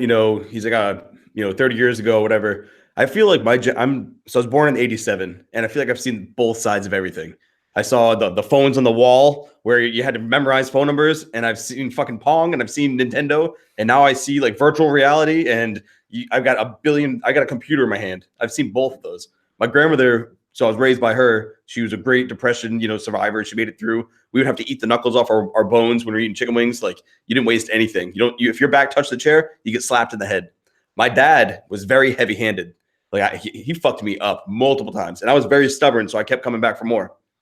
My kids, though, I kind of see the other side of it. So I've got two kids. They're 9 and 6 years old. I can count the amount of times I've swatted their ass on my hand. So I would get the belt. I'd get the full spankings. Sometimes worse. It'd be wild. With them, I've never done that because I didn't think that was efficient or effective. I wanted them to fear what I could do instead of showing them what I did do. It was more the fear of disappointing me than it would be, oh, I'm going to get spanked, and it's worked well. When we go into places, my kids are the kids who come in with their book, they sit down and they just start reading, or they'll talk to us about their day. And that's normal. That's what they do. You see kids running around like little psychos. My kids call those kids out. Hey, why? They call everybody out. Why is that guy so fat? Why is that kid running around? Why is that kid yelling? And like, I'm just like, guys, please, shh. You can't be yelling that. But I mean, they sit down, they notice things because we've talked about it. And this applies everywhere. It's not just going out to eat. You put your nicer clothes on. You have a standard that you have for your family. You don't have to run around, beating the kids down if you can command them. They should fear what dad could do instead of, and I think that's the difference between dominant, or dad's going to hit me, so I've got to hide this or try to not get caught. And that's more domineering. I think we need dominant fathers who are able to, you put the dad voice on and that's enough. That'll stop them dead in their tracks and they come right back to you. You just go, they freeze up. Oh shit, I'm in trouble. So that's my take on corporal punishment. It's one of those I get, I don't know. That's where I stand. Now, the next topic of greatness that we're going to dive into is men dying alone. When a man ever says, I don't want to get married. I want to I'll have girlfriends and do my thing and off to the sunset. People are like, what? How could you say that? Or if a man gets divorced and he starts dating younger women, what? You're not going to stick to somebody your same age and you're not going to get married again? You're going to die alone as an old man. How the fuck did that stigma ever get stuck onto that? Like, when did that become a thing? I don't know, but I thought that was my original plan. When you say something like that, people go nuts. Women are like, no, you can't do that. Well, it's because you are exposing a part of the game or exposing a part of their strategy that they would rather be kept secret. I've said this before. What's the strategy that we don't need them? The strategy is this: the strategy is that women would prefer a guy remains ignorant of his own sexual market value until such a time as she finds him necessary. That's why you get these girls who they'll meet a nice beta provider and they're 20 years old and they go, oh, I'll tell you what, if we're both single at 30, then let's make a promise to get married to each other. That's the plan, right? It's like, I want to enjoy my party years, but I really want you to be waiting for me at the end of all of it to forgive all of my indiscretions, and then we'll live happily ever after because you're going to want to marry me because I'll finally be into you because I finally have a use for you as my sexual market value is decaying. That's open hypergamy. That's the Sandbergian plan of hypergamy, which is have fun with all the bad boys and all the guys who are bad for you and basically have sex with the jerks and basically the alphas, and then and then check out of the game right at the last minute with that nice guy that you used to know in high school, because by then he'll have a high-paying job and he'll be set. So then you can go and either, if you have kids already by the alpha, then he'll be happy to go there and marry you and take care of you. Or if not, then you can go have kids with him then, and you are basically a utility at that point. And they don't like that, because what happens is if a guy like me comes along or the red pill comes along and explains that shows that in visceral black and white, suddenly the women are all about open hypergamy when they can enjoy it, when they are young and they have sexual choice, right? When they're in their peak sexual market value years, that's when they openly embrace hypergamy. They're like, yeah, man, I go out and I have sex with the bad boys, and then I have lots of beta orbiters and it's all fine, right? Well, they don't want you to know that. They would rather hypergamy go back to being very secret when they get to the point where they're at their epiphany phase, and they need dumb guys. They need guys who are still blue pill, who are still believe in all of that Disney ideology or ideals that they were sold when they were younger. And that they or need still them being sold by all the purple pill coaches out there that are pushing it and funneling it. Exactly. But here's the thing: is there are social conventions that are established right now to keep you dumb. And one of those is not talking about exactly what you just talked about. Women will come up to you and say, well, oh, you're not married at 30. You must be wanting to prolong your adolescence, right? We don't say the same thing to women. But we because women are just focusing on their career. If a guy's 30 and he's not married, then there must be something wrong with the guy, or he must be a kidult. He must be one of those Peter Pan boys, right? And he doesn't want to grow up and accept those responsibilities.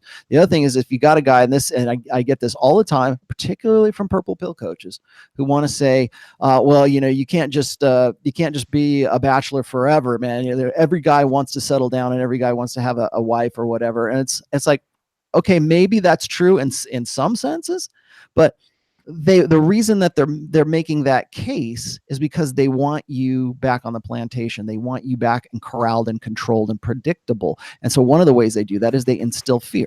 And the It's the fear crowd. the fear is that you will grow old. It's what I call the myth of the lonely old man, that you will die old and alone at 65 or 80 or whatever, and you won't have any kids around you on your deathbed. And I tell you this, I have seen enough old men die in my time to know that maybe there's his his second wife is by his bedside, just grudgingly waiting for him to die so that she can go move on with her life. Right. And that might sound very cruel, but the thing is that it's a fear, and it's an old school fear, because we used to do the same thing about women. We used to talk about, well, women are going to be childless and they're going to be eating Ben and Jerry's on the couch and have 10 cats. Right. We call those the spinsters. Right. So what women are trying to do is they think, well, if it's true for a woman, then it's got to be true for a man. So you're going to die alone if you don't do what I tell you to do, if you don't believe the way that I think you should believe, if you don't go along with the strategy that I have set up for you and for every other man in the world. And if you don't do that, then the thing is, they want control. They want that control over that guy. They want to be able to control for their sexual strategy. And everybody dies alone. In the chat, Smart RN nailed it. I mean, I've been around several people that have died, and pretty much once you're into that point, you're alone. You're by yourself. We had a family friend. I mean, this man was like an uncle to me, and his wife killed him. He was in the hospital after some surgery, and she said something about do not resuscitate, and we're all pretty sure he wanted them to try. And she had her opportunity, and she fucking pulled the plug on his ass. And that was like 25 years ago, and I'm still convinced she murdered him. Yeah, so you might want to be, check that second wife that you're going to be with when you're in that deathbed, man. She might not, like you said, she might be ready to move on, like Rolo said. Don't put it past him. It's time. You're out. All right, you have to get that super chat. Go. All right, so John Little, $100 super chat for me to get some goddamn drywall. I appreciate it, man. I'm starting to see my breath. I'm like sliding my hands in my. This weekend, I'm going at it with the father-in-law. We're going to overhaul this thing. It's going to get hardwired in with electricity, insulation, and drywall. You'll probably see one more video. Make sure your son is there watching the whole thing. Oh, he'll be working with us. I'm telling you, I really do put his ass to work. But I appreciate that, John. That's awesome. Probably the best super chat I've ever gotten while I'm doing this. Real quick on the myth of the lonely old man. In a previous, am I on or am I muted here? You're good. Okay. Previous episode, I talked about how a lot of the men that I worked with were guys who were recently divorced, and they came to me to get back in shape because they wanted to maximize their SMV. They were back on the dating market.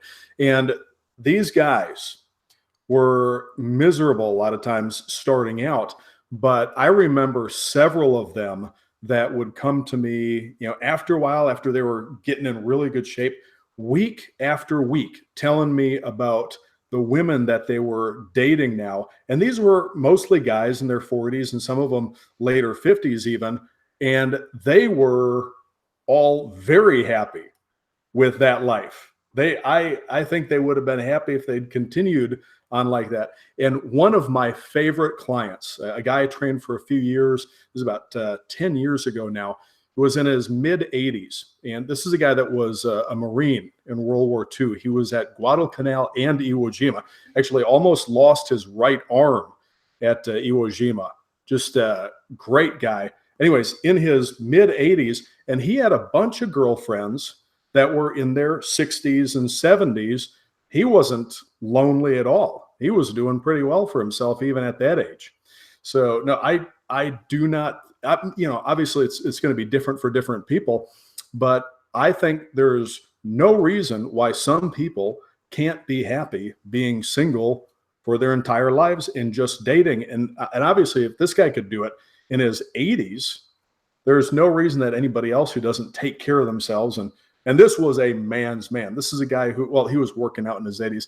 He was staying in shape. He was a successful businessman. He could do it. I think it's absolutely ridiculous to suggest that if you don't settle down with just one person, that you don't have any other options. Also, the crab bucket. People want you to do well, just never better than themselves. You're going out there and doing that. Like, how dare you, Hunter? It's a lifestyle choice. Yeah, Hunter. If you get divorced, what are you gonna do? I'm gonna fucking spin plates, man. Like, what do you mean? Like, I'm never gonna get married again. Like, that's not even an option. Like, I'm giving it all to this one thing. If this doesn't work, so be it. Whatever Dan Bilzerin's doing, I'll be doing that. People give me so much grief because it's like they think that all I ever do is come down on marriage, and it's like, no, I'm just not like yippee skippy about it, right? I'm not just like, it's not like some fairy tale that I want everybody to join up, because right now I have here's what throws people off is I have a very good marriage. I've been married. I'll be married for 23 years in July. Okay. My wife is still very good, very attractive, very good looking. We have fun sex still. My daughter's gone, and there's lots of advantages for me being married. But when you throw that out there and MGTOW say, oh man, you're just setting yourself up for failure, it's all gonna go to hell. So I got that on one side, and then on the other side, when I'm saying I would never get married again, because first of all, I don't want to have to go through all of that again. It's like that's a part of my life that's already been built up, and if it all went to hell, I would have to move on and find something else. But I'll tell you this right now, is like, as in the state of marriage and the way it is right now, I would never get married again, simply because I understand what the institution has become. It's not that I don't like marriage. I love marriage. I think it's a fantastic way for men and women to have a complementary relationship with one another, because I've always said this, is I believe that we are better together than we are apart. Men and women were evolved to be complements to one another, both biologically, psychologically, emotionally, and everything else. The problem I have is I cannot suggest any guy in this day and age to get married, at least not in the legal sense. However you want to work that out in the future. And I will tell you this, I think that going forward, probably within the next 10 to 20 years, you will see the institution of marriage fundamentally change, because so many people will not be getting married anymore.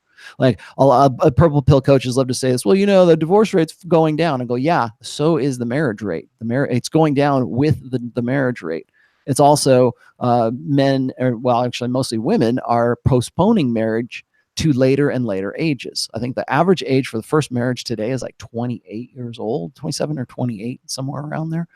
And then, of course, we're reading these essays on the BBC or maybe it was The Guardian, where we're talking about how people don't become adults until they're 30 years old. Well, we keep telling generation after generation of that. What do you expect? What do you think is going to happen? So I was going to say is that I think marriage is going to, or I don't even want to call it marriage at this point. It's like, I understand that there's this religious need to have a marriage, but I think that I think men and women will find a way to come together as complements, because they're going to be forced into that position.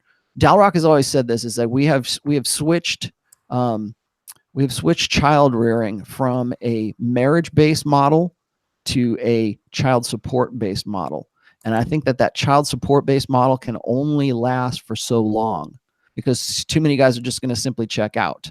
Too many guys are going to go the MGTOW route, and they're going to say, well, I'm going to live happily ever after the way I am. And I'm like, okay, that's fine. That's good for you. But there are always going to be guys who are going to want to have something more, who want to, pair off with a woman, have kids themselves. I honestly believe that there is and I wrote about this week, that there is a paternal instinct in men. Like, men want to know that the damn child is theirs. Like, they want to, and if it's not, then they want to, if it's not their biological kid, they want to exercise some sort of ownership over that kid. They want to leave their mark on that kid. Actually, I want to jump in real quick on that, because I think that's another taboo subject, which is paternity testing your kids. I think every single man should do it, no matter what. Get the test. You can buy it online. I cannot understand, and I know why. I'm just really disappointed that this is where we're at in society. I know why they don't do it, but I cannot for the life of me understand why the hospital will not do it on birth. You are from birth the father, or you are not. You should know that. As soon as that kid comes out, plug it, You've got all the tests. They're doing all these other tests. Why won't you run that for a father? Shit, anybody who's met my son knows I didn't need a paternity test. Poor bastard looks just like me. Yeah, I think that for a lot of guys out there, I'm like with Rolo. I don't think a lot of guys should be married out there right now. I don't think a lot of guys should be playing house. I tell guys all the time, the only thing that a woman can give you is a child, and the only reason you should get married, if you have religious values or something, is by doing it the right way, finding a good woman and getting married to her. But other than that, you shouldn't be living with a woman. You shouldn't be playing house with a woman. You shouldn't be doing any of that stuff. You shouldn't even be, if you're in a relationship with a woman for more than a year and a half and you're still living, you need to throw her back in the water for somebody else, but stop wasting her time. And I don't, I don't understand why these guys get in these relationships, but I kind of do, because for a lot of guys, they like, okay, well, this is my ration of sex. If I'm with her, that means I get my ration. And sometimes just because you're with her doesn't mean you're going to get your ration. And a lot of guys don't understand that. But what happens is that when these women feel like that he's about 1 foot out the door, that's when she skips a pill. And that's when she pulls that thing out of her arm. And all of a sudden we're pregnant and all this other stuff. That's why I tell guys, don't have unprotected sex with anybody who doesn't have your last name. Always wrap up, because one thing we know for women, they're not accountable and they're not responsible for their body. So it is up to you men out there to have as much sex as you want, but protect your seed and your last name. But do not live with a woman. Do not even think about getting married to one if you're not thinking about having kids. If not, just go through them like a hot knife through butter. Live your life as a man and die as a man. It's very well said. So I opened the chat up. If anybody had any questions, if you're watching this, enjoying it, smash the like button. That way people know this is what you want to see, and YouTube can't keep ignoring us. Maybe they'll find a way and they'll stop trying to keep the message down. Give a shout out to Tactical Soap for sponsoring the channel. And again, another shout out to the Patriarchs Convention from 3 to 5 May. Looking forward to it. Looking forward to seeing these fine gentlemen taking the stage again, having a discussion. It's going to be a good time. Hey, well, let's, there was a good question that I put back here. Okay, so this guy says, okay, to play devil's advocate and shame tactics aside, what about when parental regret leads to a father leaving? It's chronic regardless of the factors that influence it. I thought this was a pretty good question. So it's like, one of the things, whenever I throw out statistics about children of single mothers, I understand that single mothers account for 42% of all childbirths right now. Okay, so 42% of children today, at least in the United States, are born out of wedlock, whether that's by choice or not. And there's a really good book by Dr. Warren Farrell, and it's called The Boy Crisis. And it, say what you want about Dr. Farrell, but he's a consummate statistician, and a lot of the evidence of single parent homes, that's what they like to call it, single parent homes, but let's be honest, it is single mothers raising children. And if you look at the crime statistics for that, and if you look at the drug abuse statistics for children of single mothers, it's astronomical. I'll dig up the stats here and read them if you want. But I think what the reason I wanted to bring this up is because the first thing out of women's mouth will be, well, it's because men leave. It's because men just up, and men don't want to accept their responsibility. And I'm not seeing that. I'm honest to God not seeing that. Like, a lot of women want to, they need that scapegoat. They need somebody. It has to be a deadbeat dad. It has to be a guy who wants to shirk his responsibilities. They never talk about authority, but they always want to talk about 100% responsibilities.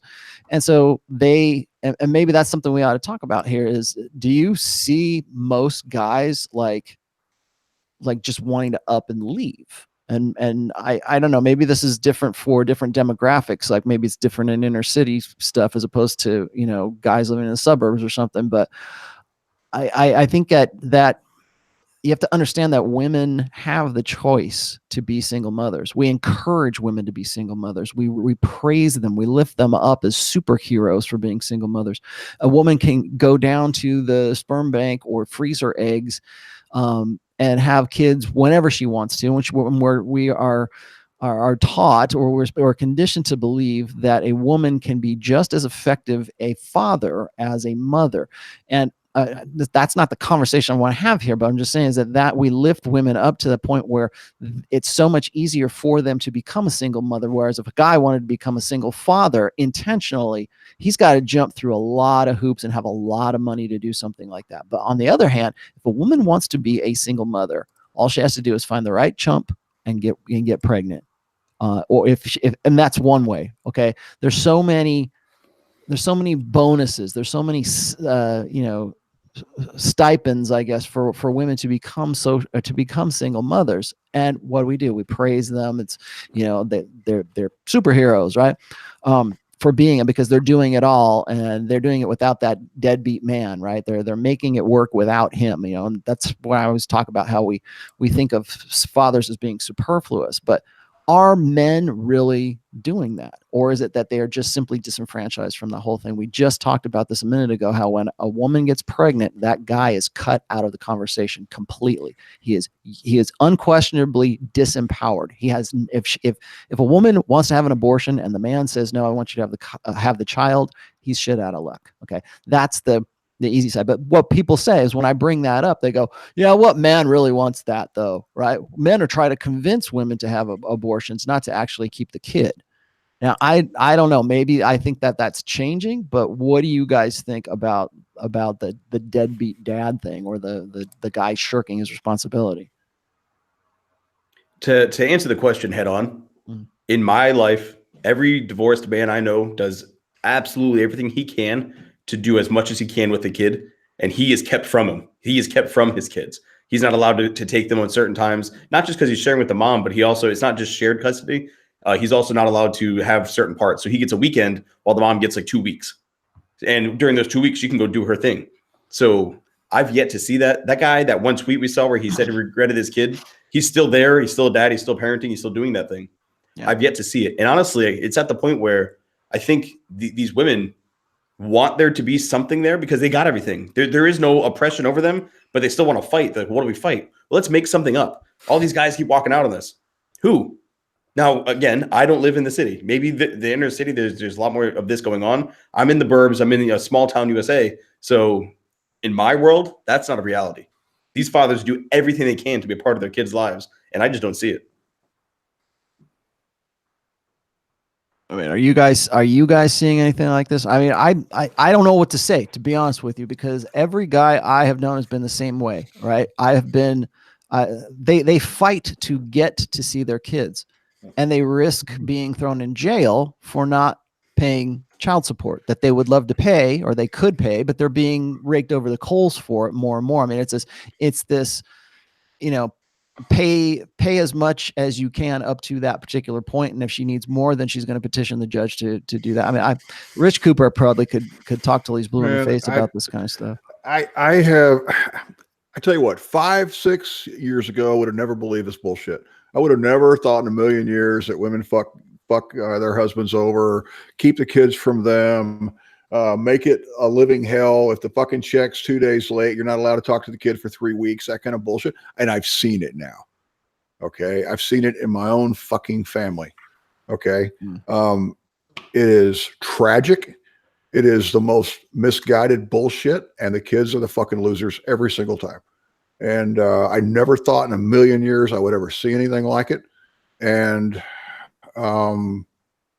it shatters me to see what a vengeful, spiteful, crazy pants fucking woman will do to her ex. I used to never believe all these stories. Now I believe every single fucking one of them. So yeah. I mean, I would bolt too. All these guys are, I'm scared. The fucking legal system. I'm going to give up half my assets. And so you stay in a shit marriage, where your kids watch you fight all the time because you're worried about money. Okay. Leave. There's some people ain't supposed to be married, brother.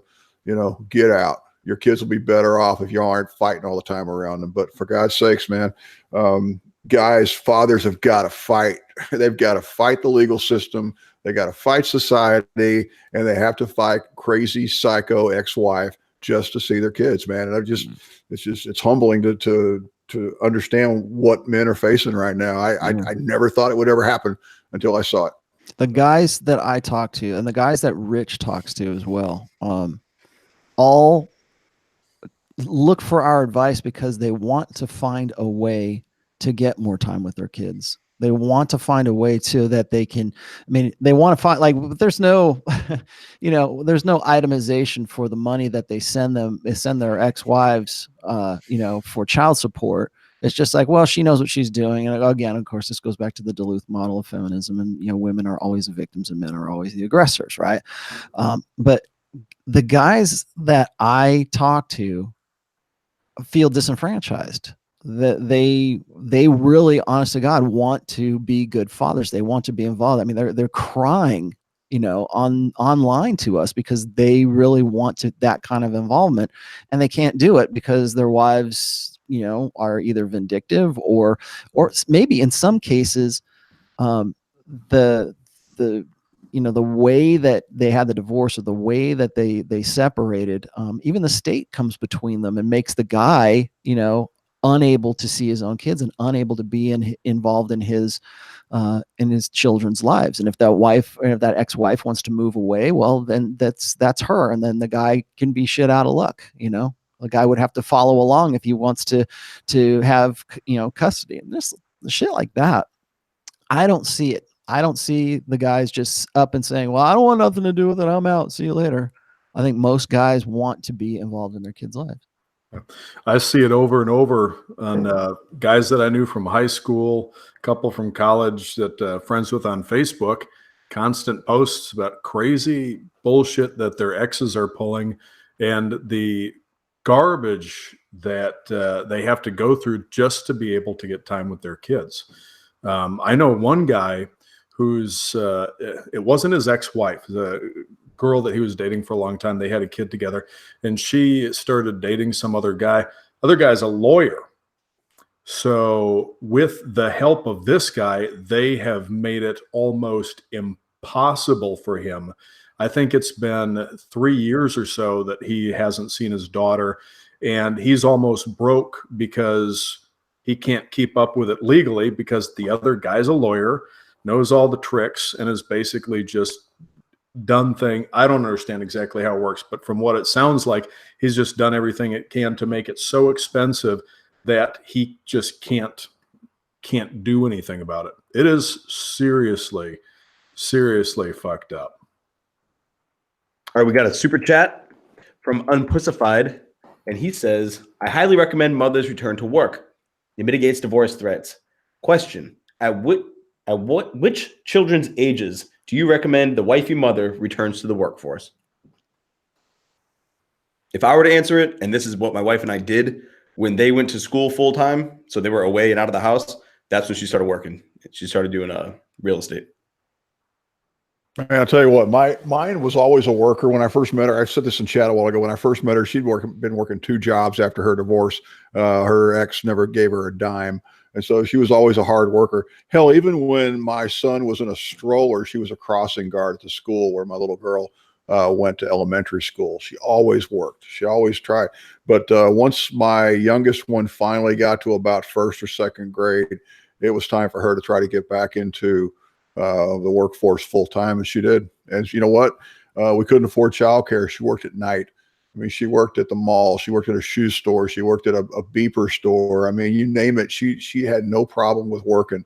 And, choose wisely when you're looking for your life partner and a woman, find one that's got a work ethic. Yeah, I lucked out. Mine's practically a workaholic.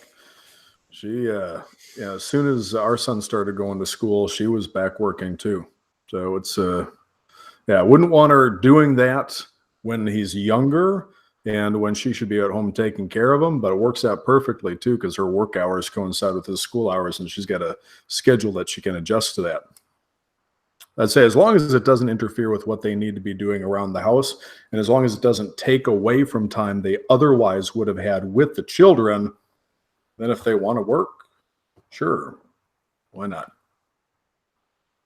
Really, you have anything on that? I would just really quickly here. The way that I worked it out, and granted, we only had one kid, but I knew several of my friends, including my brother, my brother had 2 kids. I had some other friends that had like 3, and it became more practical and more logistical for them to simply have the wife home because the guy was making more money than it was to pay for child support. I mean, it was just a practical consideration. And, of course, the woman wants to be home with the kids and raise them, but that's not how it worked out for my wife and I. My wife is a medical professional. So she had a regular pregnancy leave, and then she went back to work. And then fortunately we had 2 grandmothers who were happy to fill in that role because, they live pretty close to us. And then, I never stopped working. I would come back and I took a week off. That was about it. But the way we have worked it out for a very long time, right up until she was done with high school, was it was almost like we were separated. It was almost like we were a divorced couple, because I would have her on the weekends when my wife would work, and then she would have her on the weekdays when she wasn't working. Because my wife might be working like 3 days on and 4 days off, or maybe 4 days on and 3 days off, because she always has some like whack schedule. I mean, it's hospital, right? I mean, there's wacky schedules there all the time. But that's the way we worked it out, because we were both working. And so I would have my daughter on the weekends and I would do stuff. And it was just her with daddy. And then it would be her with mama on the weekdays. And the only time we would ever be together was on the very rare occasion when maybe my wife's day off would coincide with my day off, or we were just taking a vacation together. And that kind of sucked. I think that really kind of sucked, because the only time we had time together was like maybe in the evenings, or on a night when maybe she was off on that particular day, and then I would come home from work, and then we would do stuff, and then we'd have time. We always made time as a family, but it was almost like we were sharing custody, on the weekends, as per whatever we were doing, and that's just how it worked out.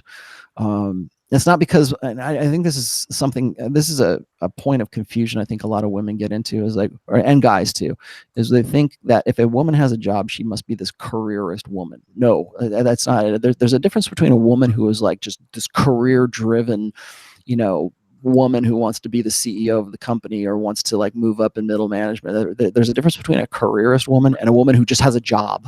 Okay. Yep. A woman who has a job just because they make money so you can, because it takes, I forget who was that said this, but it's like to get along in the world today, you have to have a 2-income family and a side hustle.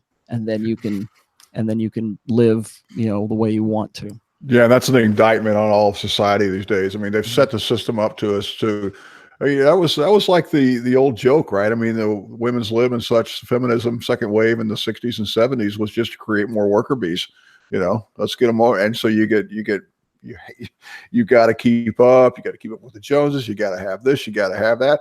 I mean, yeah, I mourn the days that a woman could stay home, raise the kids, and a single income could be enough for a family. And I think that may be something that we'll get back to at some point. I don't yearn for Save the West and we're going to go back to the 50s and all that shit. I will never do that. But I can see enough people rebelling, and not just because the woman's lazy, but because the guy actually does want her home when the kids are in their formative years. So I pray we can get back to that. Yeah, I wanted the same thing.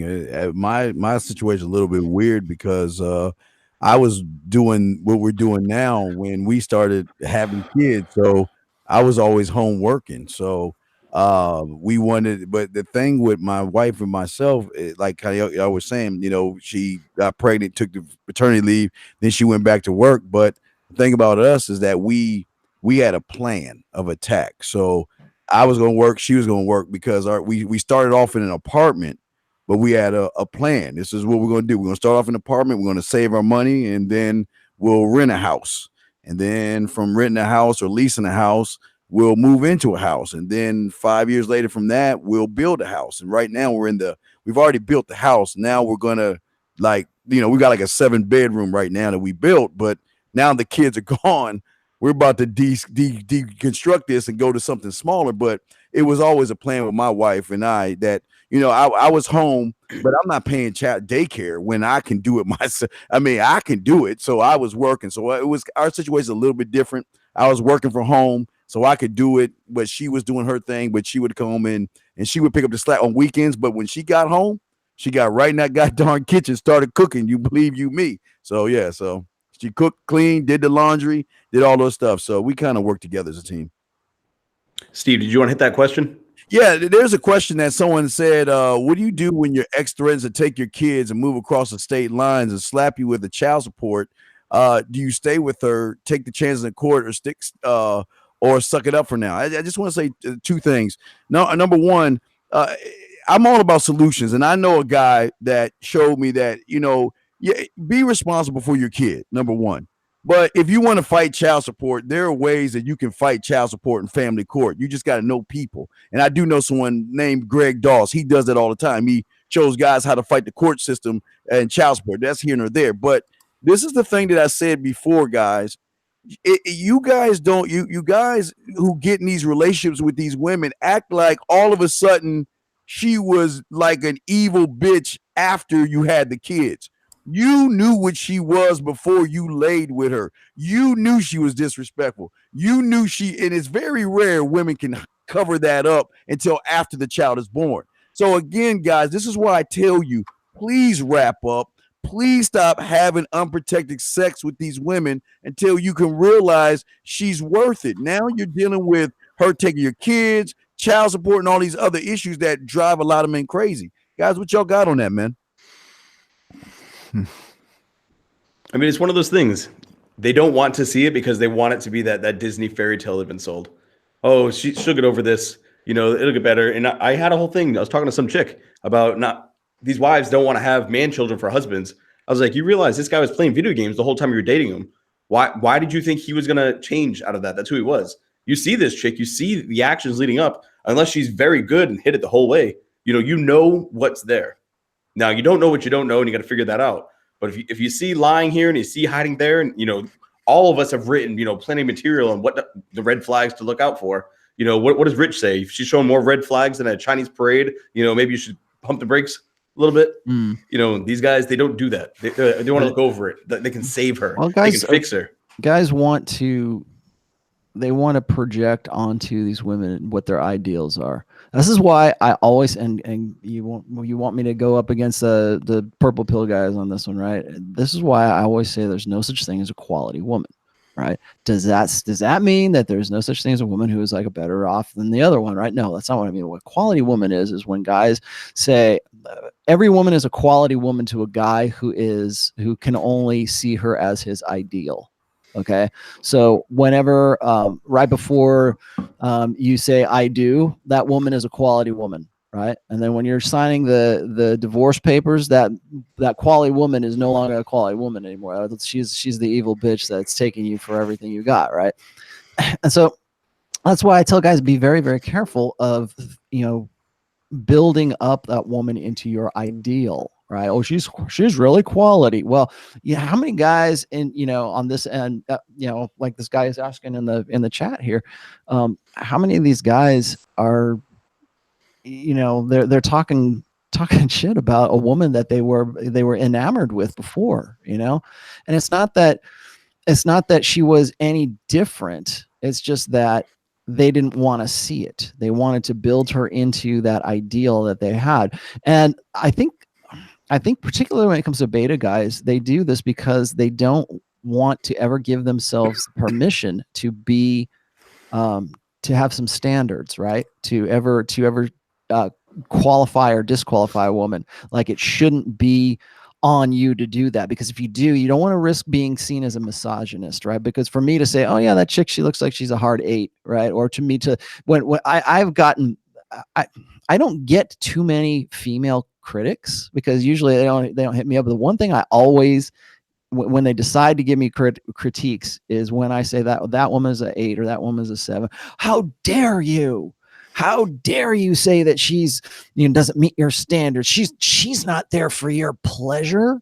And that right there is the imperative, the prime imperative of feminism, is to never do anything for the express purpose of pleasing a man.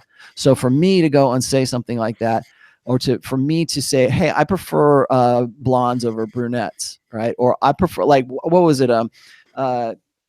Alexander Cortez was saying something like he had that one post that he put out that ended up on like, international news. He was saying That if was a woman amazing. wants, Like, if good she on him wants for to that. be Props to feminine, AJ. if she wants to be feminine, she's got to be thin. She's got to learn how to cook. She's got to be sweet. She's got to have a nice personality. And none of this stuff is all that. It's not like, oh yeah, she's got to have big tits and she's got to wear lingerie for me every night. It's nothing like that. I mean, pretty standard meat and potatoes kind of stuff. He wasn't being, he wasn't being insulting or whatever, but the women instantly take any kind of qualification that a man gives to places on that woman and takes that and presumes that it's misogyny. It was the blue-haired land whales that got most offended. Well, yeah, I of think. course, because Yeah, they right. don't, who's going to have the most problem with that is the women that don't measure up to that particular standard. Then they hate that. They hate being told that a man might in some way ever be a sexual selector. Like a man might get to a point where he has his choice of women rather than it being the other way around. Because women, when they are, especially when they're younger and they're attractive, they're used to having a lot of attention. If they're attractive, they're used to having a lot of beta orbiters. They're used to having, male, maybe even some alpha males that are really interested in that, want to have something to do with them. So they get this idea that they are entitled to be the only sexual selector that there is. And guys will tell me this. They'll say, well, evolutionarily, men display and women choose. I'm like, yeah, up until the point. Up until that woman's sexual market value decays to the point where she can no longer be the sexual selector that she used to be back when she was in her, her prime selection years. And what happens is, like we were talking about this also, that when a guy gets to be 30, 32, 35, when he starts getting into becoming a high value guy, assuming he makes the most of his potential, he becomes the selector. And women hate that. They need that. Remember, we're talking about the ignorance. Women need that guy to be ignorant. And the only way they can suppress him from getting smart and to understand that he actually has some sort of sexual selection capacity, they have to make him ashamed of thinking that he should only go for women of his own age. He should only go for women. He shouldn't be in any way filtering women for anything. So a single mother should be on the table. It doesn't matter if she's been married 3 times, because she is who she is. It matters on what's on the inside and not what's on the outside. And really all that is meant to keep you ignorant. And that's why when we say something in effect like, I want a woman who is blonde, she's got to be, she's got to be attractive, she's got a nice head, come from a nice family. You have all of these prerequisites where women have like just this laundry list of prerequisites. Men can't have any, because men are to believe that they should never be the selectors, and men take that to heart. Especially beta guys, they take that to heart and they think, oh, I should never say it. I should feel fortunate that God would put this woman in my life.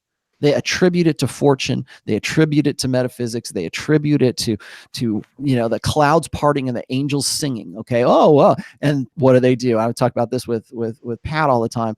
Is they self-deprecate. They say, I'm so lucky that this girl would have anything to do with me at all because I'm such a schmuck and she is so beautiful. And can you believe this? It must be a miracle that she would actually have anything to do with me. No, you're just ignorant. You're just stupid. Okay. You don't know the game that you are playing, the role within that game. And then they police themselves. They drop any kind of standards, and that's why they get into those situations where they still believe that woman, that quality woman, they don't understand how she could ever turn on them, like how they could ever become something that she wasn't before. Well, you would have saw that if you had allowed yourself to have some kind of standards, if you'd allowed yourself to educate yourself in what role you're playing in her sexual strategy. And so these guys go back and they see that and they go, I can't believe it. She was so sweet. She was so nice before. It's like, no, that's just what you saw because you weren't allowed to be critical. A little self-respect goes a long fucking way. Respect yourself. And have the balls to give and I'm going to go all Steve on you here. Have the balls. I'm going to see if I can do it like Steve. Have the balls to give yourself permission to go and say, you know what? That's not for me. That is for me. I'm not going to put up with that bullshit. I want a chick that looks like that. I want a chick that is like this. And that's what I'm going forward. And women will say, well, you're going to die old and alone then. Well, fine. I'm going to die old and alone, and it ain't going to be with somebody who is not of my choosing, who I would rather die old and alone than live an entire life with a bitch. with a woman who is going to make my years on planet Earth miserable. I would rather die alone than have to spend those years up until that I do die miserable, because I was not allowed to make a choice. I was not allowed to vet. I was not allowed to have any kind of filter. Only women are allowed to have any kind of filter. Now I'm gonna go real quick. I'm gonna go Rolo now. Give me a second. All right. I like it. Hey, I want to add one thing to what Steve was saying earlier about, wrapping your stump and choosing wisely. I want you to think of this, and you young guys that have not had kids, you're thinking about you want to have them. If you're watching this, think science, think DNA. Half of your DNA is going to combine with half of your woman's DNA to make your child. Look at her freaking DNA, which means go back and look at her parents, look and see what they're all about. But if she's already batshit crazy to a certain degree, and you've been writing it off as being kind of cute and quirky, guess what? Your kid is going to get half of that. Okay. Your kid may get all of her batshit crazy. I mean, you need to watch these things. You need to think about how you're making a human being with somebody else. Think science. Men think literal. Think freaking science, man. It's like Jurassic Park, okay? We're combining that DNA. Well, and the last thing I want to say is it's very important, guys out there, to, like I say, love your woman's curves, love the way she walks, love everything about her, but love yourself that much more. Everything that you put in front of yourself, you worship. And the problem with a lot of you guys is you worship women more than you worship yourself. You need to start worshiping yourself more, where you start to lay more standards with these women. Again, Rolo took half my stuff, so I can't say much. That's why I'm wearing the Rolo gear right now. So I just want to say real quick, because Rolo took everything I said. But yeah, thank you, Tex. Tex, you just need the glasses now. But what I'm saying is this, is love the woman, love your woman. But if you love yourself that much more, you'll win every time. Your family, your woman, your children, everyone in your life, they will rise to the standard that you accept. If you accept that, that's what they're going to perform to. They're not going to go to the level you expect. If you want your girl to be up here and you're accepting her down here, she's down here, and she always will be, because you're not giving her any incentive to improve. Somebody put up there, how do I make my wife better? You be better. You don't tolerate anything less. You remove your time, you remove your attention, and it gets to the point where you're like, look, fix yourself or this isn't going to work. Divorce is always an option. Don't let yourself walk for years on eggshells because you can't bring up the D word. And that's why a lot of religious guys, they come to me and they're like, well, I can't get divorced. Then you've chopped yourself. What power do you have? You can't walk. You can't enforce her to do anything. You can't win. And that's a big thing that guys, they can't wrap their head around that. What do you mean you can walk away? No, you fucking can. You've got one life. You're going to spend all your years wasting away? Negative. Did anybody have anything else they wanted to add? No, I was going to say, we're coming up on 2 hours here. We got 5 till. All right. So we went through, we knocked out a shit ton of taboo subjects, things we're not supposed to be talking about. We got it out there. So you guys want to share where everybody can find you? And if you look at the bottom of the description of this video, it'll be a link to everybody's blog. Yeah. Drew. One thing real quick. Yeah, go ahead. We need to have a condom company sponsoring this show. I looked this up actually too. There are companies that make condoms that will print whatever the hell you want. You can basically start your own drop shipping company, and the product you can have can be like printed condoms. I was seriously thinking about putting Red Man Group logos on some of these condoms, but I don't know, because I don't want to be held responsible if this shit doesn't work. Like, these things didn't work. God damn it. That's awesome. That's awesome. We got to do a lot of product testing then. Yeah. I've always been very, very careful about monetizing anything when it comes to the Rational Male. I have never monetized the blog. I never will monetize the blog. and people think I'm crazy for that because I've got really good traffic with the blog, but I want that to be sort of a place where people can get information. But that doesn't necessarily mean that I wouldn't be open for the Red Man group or for the for my channel or anybody else's channel as well. I know we've got Tactical Soap.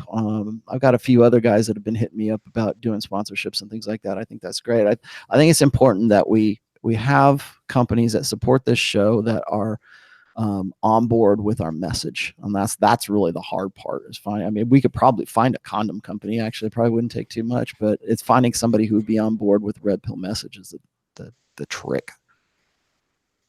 So anyways, you can find me at therationalmale.com. You can also find me tomorrow morning, bright and early, 9:05 a.m.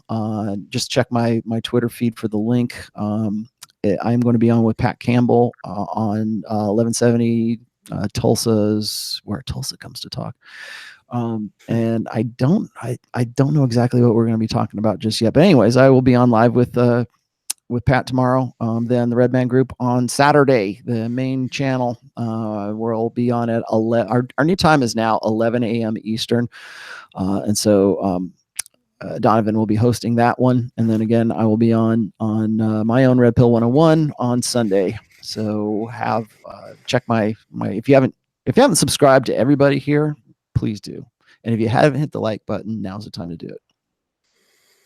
I'm looking at that 88. I'm like, we got to break 100. If we can like keep pushing this, I'm like 12. So I've got a YouTube thing I'm working on. I've got the blog, texasdom.com. I haven't sent out a blog post in a while. I've been actually trying to concentrate my thoughts into an email. I've got an email list now that I've started running, and I can actually say what the hell I want to say in an email list, and I don't have to worry about it hanging out on the internet forever. But yeah, it's just time to start ramping some content back up for me. It's been a slow last month or so, but I just posted a link in the chat for a funny video. If you want to see the funnier side of Tex, go click that link. But no, Rollo's right, man. We're all putting out content. I challenge everybody out there that's watching this, put out your own content. You know? Start writing, start doing something.